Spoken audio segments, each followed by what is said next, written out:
Dan setelah sekian lama, akhirnya kita ketemu lagi ya. Dan untuk Anda yang baru pertama kali ke channel ini, nama saya Dika Dias. Apa kabar?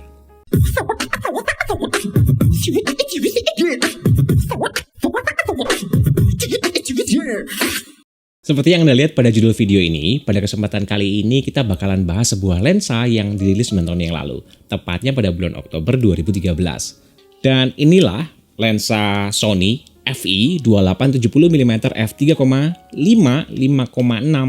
OSS. Dengan label lensa kit untuk Sony E-mount dengan kode FE, jadi dia merupakan lensa full frame pertama Sony untuk jenis kamera mirrorless, tentu akan membuat lensa ini menjadi benchmark bagi calon customer Sony 9 tahun yang lalu. Kayaknya bakalan kayak gini nih Sony kalau bikin lensa. Harga lensa ini di website resminya berada di harga 6,9 jutaan. Namun terakhir saya cek online di marketplace, harga barunya bergerak cukup jauh di bawahnya, di kisaran antara 2,6 juta sampai 3,5 juta. Dan harga bekasnya bergerak di kisaran 2,2 jutaan. Dengan selisih harga yang sedikit, tentu saya sarankan Anda untuk membeli barunya saja. Karena selisihnya cuma 500 ribuan ya, jadi saya sarankan Anda beli barunya aja. Lensa ini memiliki kode FE, di mana tentu artinya lensa ini kompatibel dan bisa digunakan di seluruh kamera Sony E-mount. Baik yang bersensor APS-C seperti contohnya Sony A5000 dan Sony A6000 series, maupun kamera Sony yang memiliki sensor full frame, seperti contohnya Sony A1 ya, A1, A7, A9, dan Sony FX Cinema Line. Dimana tentu saja jika Anda pasang di kamera APS-C, maka lensa ini akan memiliki field of view yang setara dengan lensa 42 sampai dengan 105 mm. Lensa ini merupakan lensa variable zoom, di mana tidak hanya focal length-nya saja yang akan berubah dari 28 ke 70 mm, namun juga besaran diafragmanya. Pada focal length 28 mm, lensa ini memiliki diafragma terbesar di f3,5 dan apertur terkecilnya berada pada f22.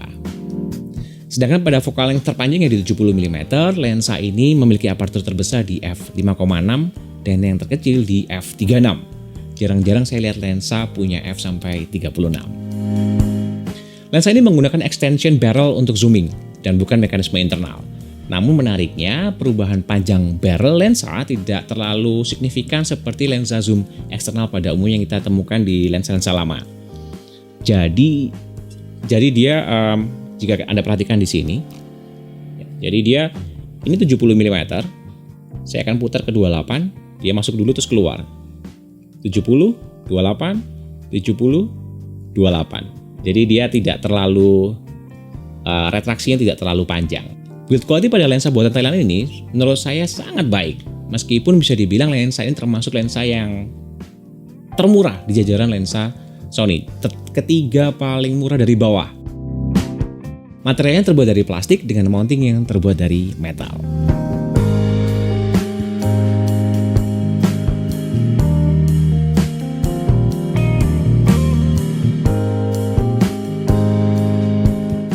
Pada bodi lensa ini terdapat dua buah ring, yaitu ring untuk zoom dan ring untuk fokus tanpa ada aperture ringnya.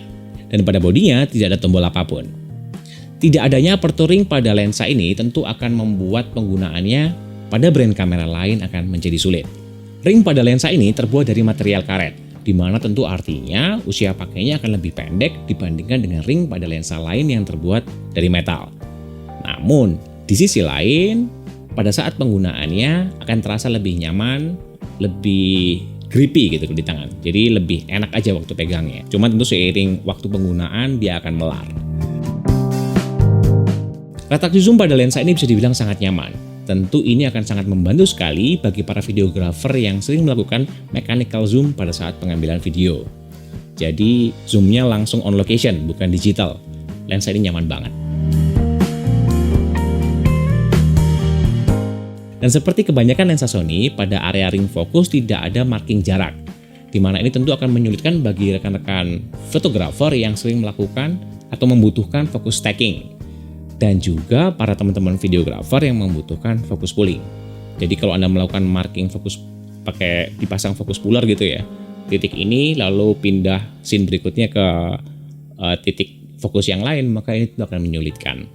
Dan sering kali saya temukan juga bahwa lensa yang tanpa ada markingnya semacam ini biasanya dia tidak konsisten.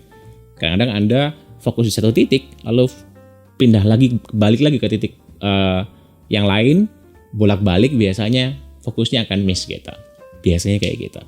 Dengan bodi yang terbuat dari plastik di kisaran 292 gram, jadi sangat ringan sekali, 300 gram tidak sampai, tentu ini akan menguntungkan bagi para videografer yang sering pakai gimbal, terutama jika gimbalnya motornya kecil.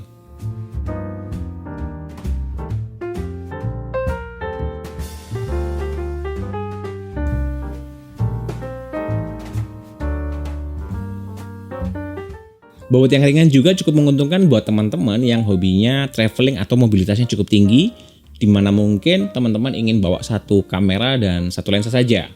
Di mana lensa zoom tentu versatility-nya, kegunaannya, fungsinya tentu lebih banyak daripada kalau kita bawa lensa fix ya. Baik dari sisi fotografi maupun videografi. Rentang zoomnya juga yang tidak terlalu panjang travel distance-nya, jadi ini 28, 70 cuman segini aja, tentu akan menguntungkan bagi rekan-rekan yang pakai gimbal dengan motor yang tadi ya, saya sampaikan dengan motor yang kecil. Karena kita tidak perlu lagi melakukan balancing ulang, karena saya pikir selisih balance atau tidaknya hanya minor sekali ya. Tentu kebanyakan gimbal akan tahan jika kita hanya merubah sedikit semacam ini.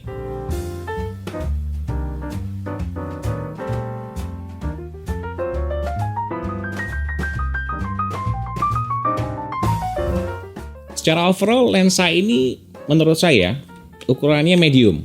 Jadi dia persis sama dengan lensa 85 mm f1.8 FE mount juga ya. Itu dia menurut saya ukurannya persis sama dengan sisi terpanjangnya di 83 mm. 8,5 cm. Filter pada lensa ini berukuran 55 cm. Teman-teman bakalan gampang banget kalau misalkan membutuhkan filter untuk pengaman biasanya ya, UV filter gitu, itu di online marketplace cukup banyak tersedia. Atau mungkin filter yang lain ya, CPL, ND dan macam-macam, 55 mm sangat-sangat banyak sekali. Lensa ini memiliki kode OSS atau Optical Steady Shot, di mana artinya lensa ini memiliki mekanisme penstabil optik di dalam body barrelnya. Ini membantu sekali untuk teman-teman yang tangannya mungkin suka shaky, ya tidak sangat membantu tapi lumayan membantu sekali. Lebih perfect lagi jika di bodi Sony yang dipakai oleh rekan-rekan, misalkan Sony A6500, Sony A6500 ke atas ya, 6600 kalau nggak salah. Lalu Sony A73 ke atas itu sudah memiliki IBIS atau In Body Image Stabilization, maka digabungkan dengan IBIS tentu OSS ini akan bekerja dengan sangat maksimal untuk membantu Anda menstabilkan footage. Atau jika Anda seorang fotografer yang mungkin memotretnya biasanya dengan kondisi yang mungkin low light, lalu ingin push ISO-nya lebih rendah, maka membantu sekali dengan speed yang biasanya kan getar gitu, misalkan 1/30 nggak kuat, 1/20 nggak kuat. Mungkin dengan adanya OSS dan IBIS ini bekerja sama, maka Anda mungkin bisa mengambil foto dengan speed di bawah toleransi kekuatan tangan Anda. Jadi ngebantu aja biar nggak shaky gitu. Minimum focus distance pada lensa ini, jika kita lihat di berbagai spesifikasi online ya, misalkan kita mau cari informasi tentang lensa ini, kebanyakan tertulis 30 cm. Namun ternyata pada saat saya tes, berbeda. Pada focal length 28 mm, ternyata minimum focus distance pada lensa ini itu berjarak hanya sekitar 12 cm. Nanti kita perbaiki di tayangan ini. Jadi 12 cm. Dan pada saat saya zoom di 70 mm, maka dia minimum focus distance-nya nggak bisa sedekat itu lagi. Dia harus mundur sampai dengan 45 cm. Menurut saya informasi penting nggak penting sih.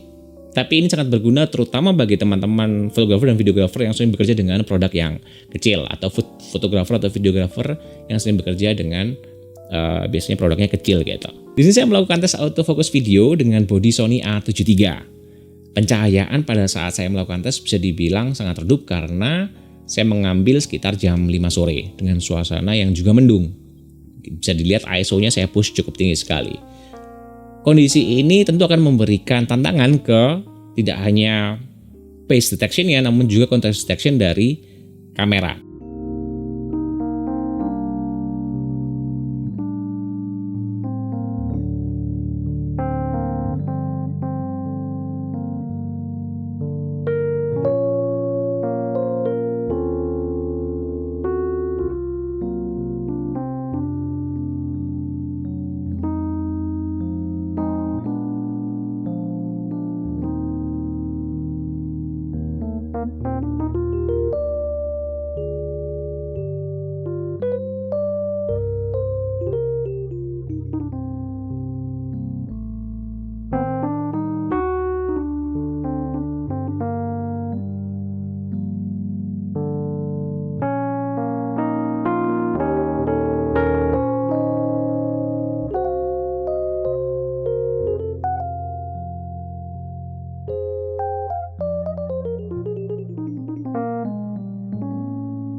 Sedangkan pada cuplikan berikut ini, saya melakukan continuous high shutter burst dengan setting AF pada center area. AF-nya juga saya set pada mode continuous AF dengan face detection dan AEF pada kondisi menyala.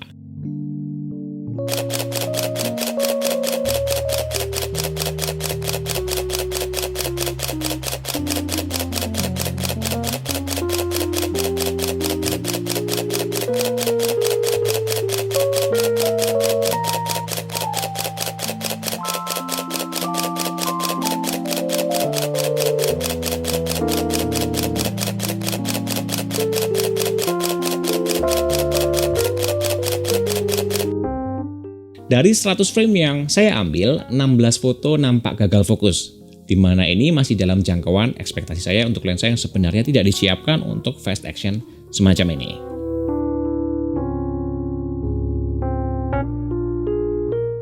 Pada saat tes ketajaman, saya menemukan bahwa lensa ini agak soft di aperture terbesarnya di f3,5 dan ketajaman maksimal baru bisa kita dapatkan pada f5,6 sampai f11, di mana lens diffraction mulai masuk. Pada f16 itu pun sudah mulai agak kerasa, tapi itu pun menurut saya masih tergolong tajam sampai dengan f22.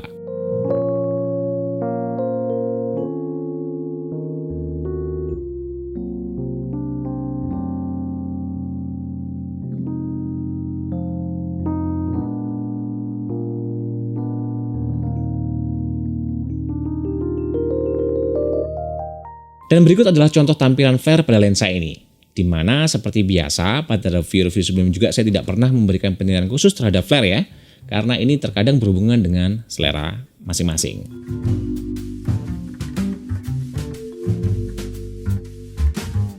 Distorsi pada lensa ini bisa dibilang hampir tidak ada, selama Anda menggunakan bodi dari Sony juga. Karena memang seluruh native lens dari Sony akan mendapatkan distortion correction otomatis dari bodinya. Jadi pastikan saja setting lens profile correction pada kamera Anda itu selalu menyala. Begitu juga dengan vignette-nya. Tentu akan sangat terkontrol jika lens profile correction setting pada kamera Anda menyala. Chromatic aberration pada lensa ini menurut saya sangat amat terkontrol. Mengingat biasanya chromatic aberration akan muncul pada lensa-lensa yang memiliki aperture besar seperti f1,4 dan f1,8. Sedangkan lensa ini hanya f3,5, jadi lebih kecil. Tentu lens diffraction-nya seharusnya tidak berdampak cukup besar. Bokeh pada lensa ini menurut saya tidak istimewa ya. Kita bisa lihat di sini hasil bokeh dari 7 blade curvature baik pada focal length 28 mm dan 70 mm pada angka aperture terbesarnya.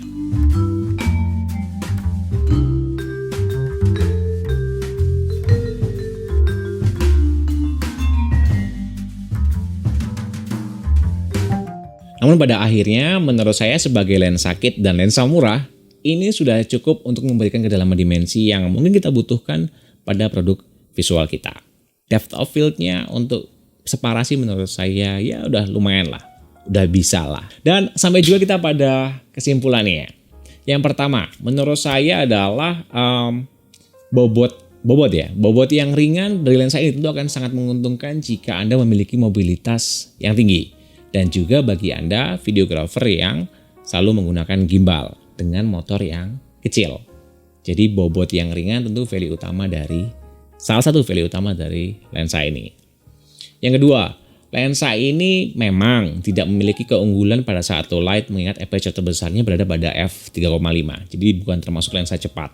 Namun jika Anda berada di lokasi dengan pencahayaan yang cukup, tentu fungsi lensa ini bisa Anda maksimalkan. Mungkin di area-area yang lightingnya terkontrol, mungkin studio atau mungkin siang hari ya. Itu menurut saya Anda sangat bisa memaksimalkan fungsi ketajaman, fungsi separasi dan macam-macam dari keunggulan dari lensa ini. Dan yang ketiga, saya sangat suka sekali dengan aksi retraksi mekanik zoom dari lensa ini yang menurut saya sangat pendek travel distance-nya. Di mana ini kita kembali ke gimbal tadi ya.